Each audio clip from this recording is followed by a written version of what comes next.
नमस्कार। Day to day practice में हमारे पास, जैसा कि मैंने पहले भी डिस्कस किया, बहुत सारे मरीज आते हैं। आज एक बहुत ही अच्छे सज्जन से मेरी मुलाकात हुई, जिन्होंने अपनी छोटी सी प्रॉब्लम को लेके मेरे पास आए थे।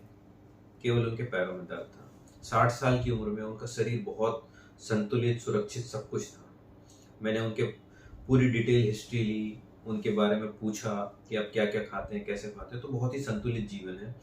और लास्टली था, जो कि इम्पोर्टेंट पार्ट होता है, कि आपके रेगुलर रूटीन में एक्सरसाइज आप कितना करते हैं। उन्होंने कहा मैं बहुत एक्सरसाइज करता हूँ।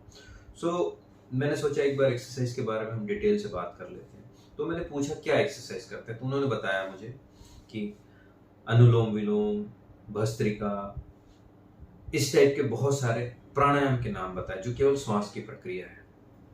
जी हाँ, जब भी हम बात करते हैं कि हम एक्सरसाइज करते हैं, तो जो भी हमारे समझ के अनुसार है, जरा कहिए कि हम लोग जो टीवी में देखते हैं, जो सो कॉल्ड हमारे योगाचार्य हमें बताते हैं, उसमें से हम कुछ अडॉप्ट कर लेते हैं, कुछ छोड़ देते हैं, और फाइनली हम ये समझते हैं कि केवल वॉकिंग से या अनुलोम विलोम ऐसी एक्सरसाइज करके हम कंप्लीट एक्सरसाइज कर रहे हैं, जबकि ऐसा नहीं है। पहले भी मैंने अपने लेक्चर्स में कहा है कि जैसे पौष्टिक भोजन में सभी प्रकार के तत्व शामिल होने चाहिए, उसी प्रकार से एक्सरसाइज का भी एक कंप्लीट फॉर्म होता है, जो कि कार्डियो, स्ट्रेंथ, एंड्योरेंस, रिलैक्सेशन और फाइनली लंग या ब्रीदिंग एक्सरसाइज के रूप में होती है। यदि हम इन सभी प्रकार को पूरा कंप्लीट करते हैं, तब जाके हम कहेंगे कि हम एक पौष्टिक एक्सरसाइज कर रहे हैं, बैलेंस्ड एक्सरसाइज कर रहे हैं। तो केवल अनुलोम विलोम या भस्त्रिका ऐसी एक्सरसाइज करने की बजाय आप रेगुलरली पूरे एक्सरसाइज को करें। और जैसे ही मैंने ये सारी चीजें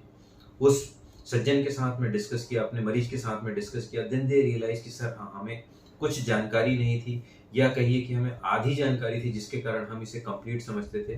तो आप हमारा इस प्रकार से ज्ञानवर्धन करते रहे। That is the reason we are constantly putting your minor queries in the form of small captions in a YouTube. So आप हमारे YouTube चैनल को बिल्कुल फॉलो करते रहें, और आपके मन में जो भी शंका या समाधान है, छोटी छोटी चीजें, या कहिए कि भ्रांतियां हैं, कुछ जानकारी पूरी नहीं है, आप उसे बिल्कुल क्लियर कर सकते हैं, और हमें भी सजेस्ट कर सकते हैं कि यदि ऐसी कोई टॉपिक है जो मैं कवर नहीं कर पा रहा हूं, उसे आप हमसे कवर करते रहें। धन्यवाद, नमस्कार, जय हिंद।